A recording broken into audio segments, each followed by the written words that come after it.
We can expect some fancy footwork now on BBC One and for the next fortnight as we embark on the World Tennis Event of the Year. From the All England Club, it's Wimbledon 90, introduced by Harry Carpenter.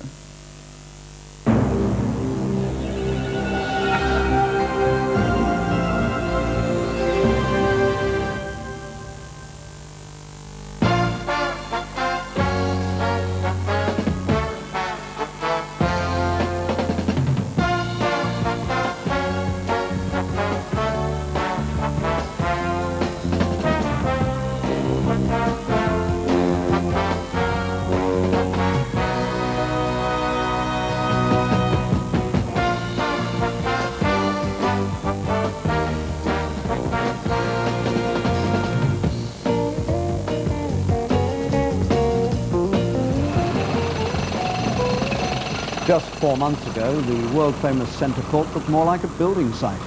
New safety regulations meant ripping up the old familiar place. But today, the show goes on as usual. Well, not quite, because Wimbledon 1990 gets underway without the centre court's much-loved public standing area. Every spectator must now be seated. But will it change the unique Wimbledon atmosphere? It's difficult to tell. I think once the centre court is full, and we hope it will be full the majority of the time, I think the atmosphere will be as good and as great as it always has been. All the other major Grand Slam venues are all seated, and they have been for some time. That's not to say that we are sad to see the standing room go. I think that is very sad indeed, and it's a great loss.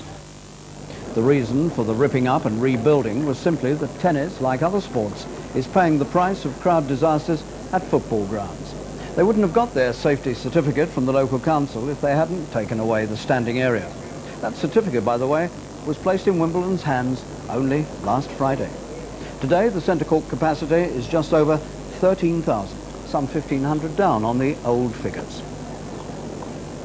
So we have a new look Wimbledon in that respect. Will we also have a new look Wimbledon where the champions are concerned?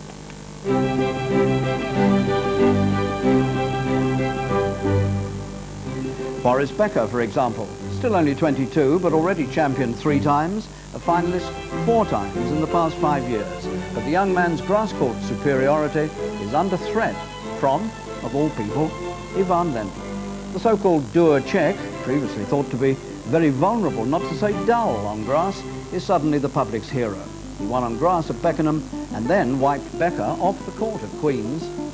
None of this was an accident.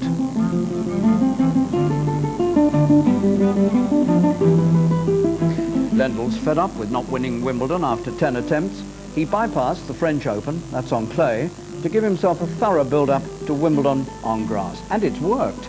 He certainly impressed one of his main rivals, Stefan Edberg. Oh, I don't think I ever have seen him play as well as that. And he's been working very hard on the grass. He's really determined this year to try to win it. And you know, he did well at Queen's here, and you just have to see whether he can maintain that sort of form after Wimbledon. You may have a say in that. You've been drawn in the same half, haven't you? Yeah, that's right. But we both have to get there before we play each other, and I feel pretty comfortable going into Wimbledon. I played right in Queen's, and I feel that I should get better each day here, hopefully. If it isn't you or Ivan, and obviously Boris, who a lot of people think was going to do well again, who would you say are the, can we call them dark horses of the tournament? Yes, there's a few. There's always going to be, of course, McEnroe if he puts his act together. You got players like Mayotte, LeConte, who can do well, and you know, then you got the other guys too, of course. Well, this is how the men are seeded, in draw order. Lendl's the top seed, and Edberg, seeded 3, looks like his main stumbling block to the final. Becker, down in the other half, seeded 2. On the face of it, has a slightly easier passage, although McEnroe's in his way, and so is the up-and-coming Pete Sampras from America, only 18. And now the order of play today on the centre court, starting in a few moments with the defending champion Boris Becker, hoping, I suppose, that his match won't turn out like his opening match in Paris a month ago in the French Open, when he was swept out in 4 sets by an 18-year-old Yugoslav, Goran Ivanisevic. The immediate horizon, two major sporting events, coverage of the second test at Lord's and the world's greatest tennis tournament at Wimbledon, introduced by Helen Rollason.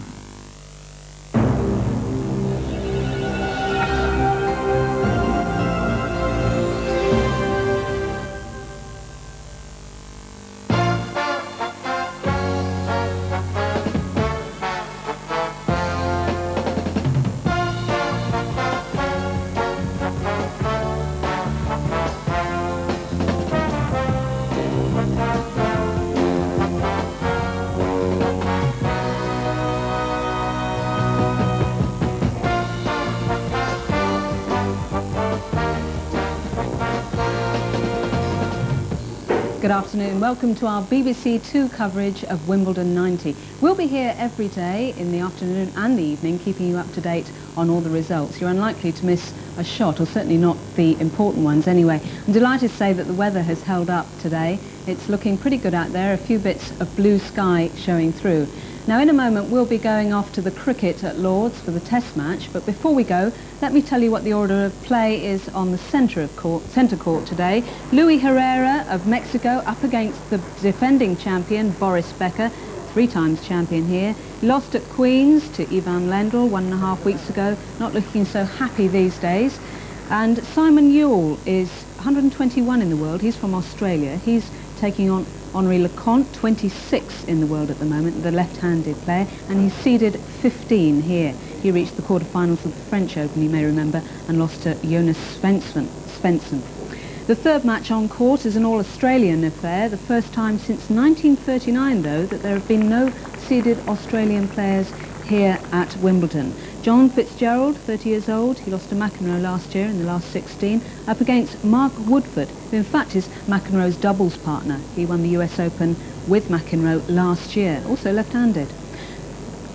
Now the current position on in the match between Luis Herrera of Mexico and Boris Becker, the defending champion, it's 4-5 to Becker in the first set. Interesting position there, because Herrera certainly is not as good as Becker, 199 in the world. We'll see what happens there. That's on BBC One, and that's happening at the moment. On court 1, Ivan Lendl, the number 1 seed here, is up against Cristian Mignozzi of Argentina, 116 in the world. He's really a double specialist. In the second match, there's British interest. Jeremy Bates taking on Peter Lundgren of Sweden.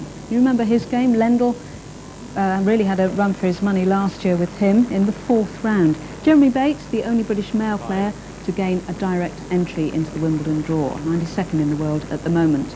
Jose Francisco Alter of Spain, 22 years old, up against the exciting Michael Chang, not had such a good year this year. He's seeded 13, 18 years old, won the French Open when he was just 17 last year. And let me give you some results that are just in. Astonishing news, really. Yannick Noah, who's seeded 16th here, has lost out to Wayne Ferreira of South Africa, 6-4, 6-3, 6-2. But another seed, Jonas Svensson, seeded number 10 here. He's managed quite easily through against Fabrice Santoro, 6-4, 6-3, 6-2. Well, we're now going back to the test match at Lord's with Tony Lewis. You join us in sunshine, which we hope you're sharing with us. And Devon Malcolm at the back of this long run in front of the pavilion comes into bowl to mark Greatbatch, who is yet to score. 6-7-5, and as we know, earlier today, Sarah Loosemore of Great Britain went out to Elna Reinach on number 1 court, 6-3, 7-5. And so we come to the end of this transmission on BBC One for this afternoon. We shall be back, of course, on BBC One at 10:20 tonight with Today at Wimbledon, as we look down now for a final look round from our 208-foot-high hoist camera, the Galaxy, which for the first time can see every court at Wimbledon, thanks to our getting a position in the chairman's car parking space. Thank you, sir. Goodbye.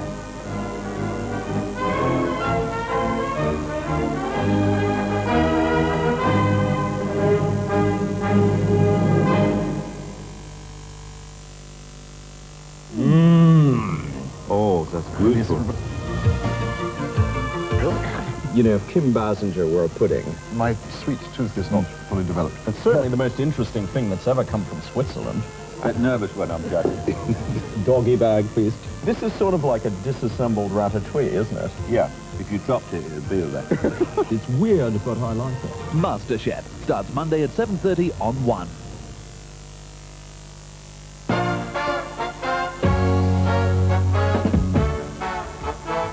Yes, good afternoon. Welcome to the BBC. How you doing? Ed and I decided to have a quick game of tennis in the green cupboard today. And look, he's got all these sweet... I did a top... Oh dear, look. Where's your racket, Ed? 15, love. Ouch, it's mine. It's mine. Hang on. Yeah. Oh, Ed, have I got it, though? Have I got it? Oh, dear. Oh, dear. I hope you're feeling all right. We weren't here yesterday. Hope you didn't miss us too much. But we're back in a big way. We're playing tennis. We've also got the Move It. It's a new programme starting tomorrow, a new series. They'll be popping in. So the programmes look like this. There's Ewoks in about 6 seconds, the movie game, news round, and also Colour in the Creek. But now, Ewoks, 15 all. Anna Mandlikova talking about the eye of the tiger. Now, John Lloyd, can we just wrap this up by looking at tomorrow's programme on the centre court? Very interesting. We've got Lendl playing there, and also Stefan Edberg. Now, how do you feel about the chances of these two particular players? Well, I think Ivan Lendl is obviously playing the best grass court tennis of his career. I think he's got a great shot this year. I have to favour Boris Becker, though, if it gets to the final, because I just think that when it comes down to it, Boris will play that extra 10% better than when he needs to. Stefan Edberg, it's interesting. He has an interesting match tomorrow playing Mecic, who had a great match with him a couple of years ago in the semi-finals. Edberg has, again, a very good shot, but I don't see him beating Lendl in the semi-finals if they get there. Is there anybody not on that programme tomorrow, or somebody you can think about other than the sort of top seeds who might just surprise us all? Is there a dark horse somewhere? Not really. I don't think so. I think it's going to come down to those three players. I thought that all along, that there was only really three players in the men's tournament that could win it this year, and that's, you know, Lendl, Becker and Edberg, and I still stick with that. You go with Boris Becker? Boris Becker, yeah, to win the singles. We might hold you to that. Okay. Thanks very much, John Lloyd. Thank you. Good of him to join us tonight. Well, now, today may have been low-key for Britain at tennis, but late in the day, our patriotic feelings revived. Our camera, 200 feet above ground, spotted the helicopters accompanying the Queen Mother's birthday parade in central London. We thought of Her Majesty, we thought of the year she was born, and we thought of the champions in 1900. Both British, of course. Reginald Doherty, born just a stone's throw from the old Wimbledon at Walpole Road, and Blanche Hilliard, a remarkable lady, who in 1900 won the last of her 6 titles at the age of 36. It was all different in those days. Goodbye.